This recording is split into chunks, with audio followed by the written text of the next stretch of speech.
Aujourd'hui, je vais parler de la conscience témoin dont j'ai déjà parlé dans ma dernière vidéo. Donc, comme vous avez pu le remarquer, notre attention est généralement tournée vers l'extérieur, vers les objets, les personnes, le monde.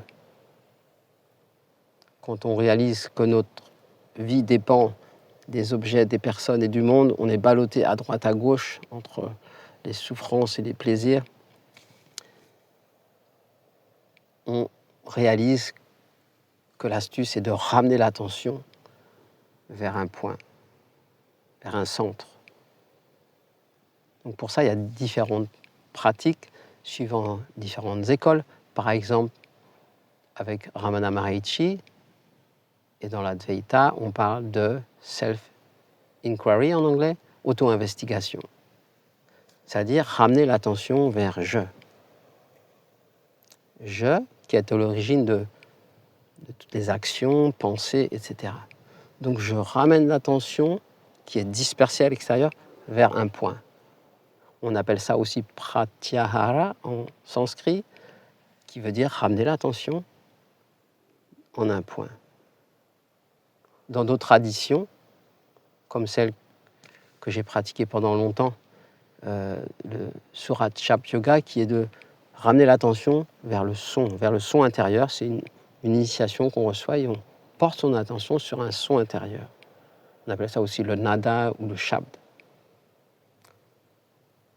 C'est aussi combiné avec la bhakti, la dévotion à un maître, à un gourou, qui en fait est le même principe de ramener l'attention vers un point unique.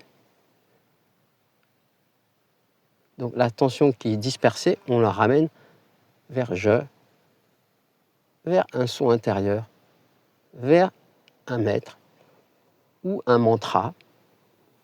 On utilise le mantra aussi pour ramener l'attention vers un point unique.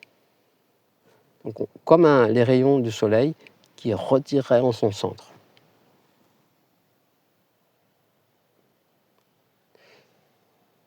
Comme Ramana Maharishi est dans des écritures plus anciennes, il est indiqué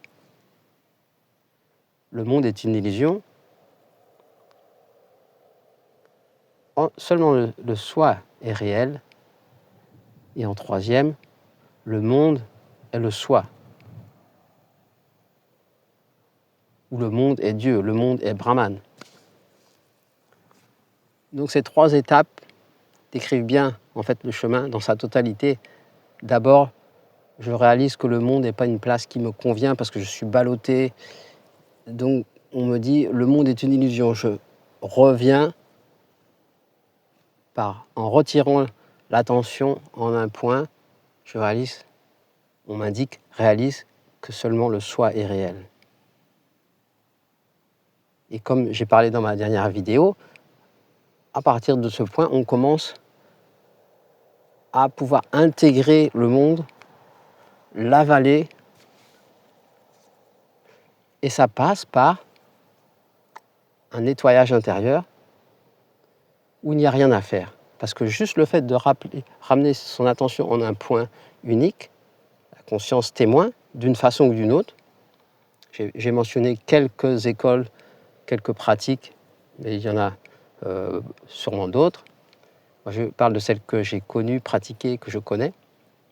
Donc, ramener l'attention à ce point, en fait, comme une flamme de présence que je suis à travers toutes les expériences. Donc, s'il y a des expériences désagréables, qui peuvent être même plus désagréables intérieurement que ce qu'on peut vivre sur le plan physique, ou même plus agréables, plus ensorcelantes, restez ici, comme cette lumière, cette présence, ce point de conscience, witness consciousness en anglais, et de ne pas bouger, d'être là.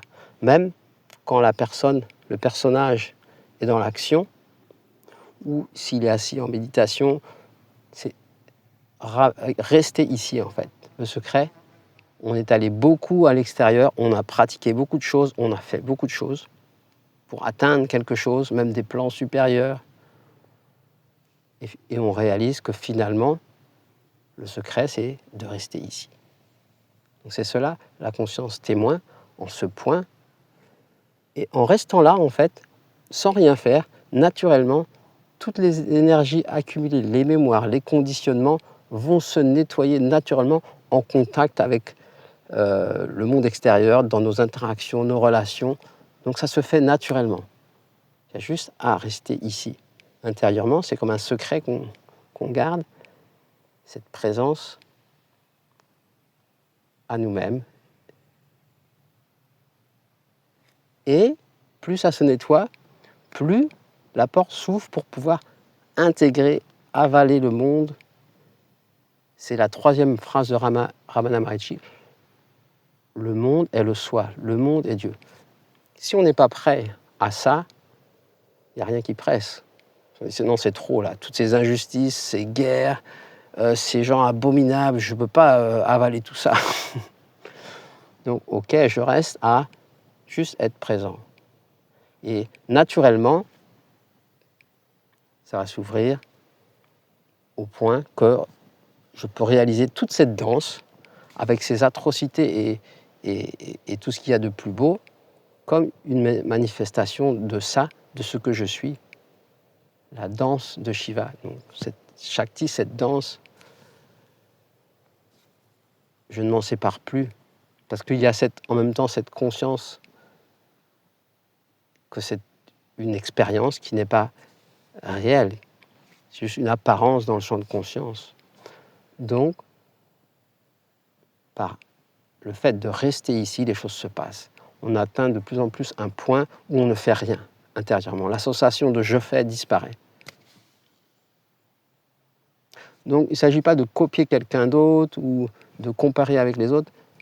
Là où on en est, là où ça résonne, là je suis et j'avance à mon rythme vers là où on n'a jamais bougé, où on est toujours.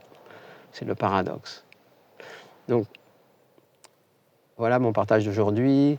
Je vous invite à vous abonner à ma newsletter, ce qui est nouveau, ci-dessous.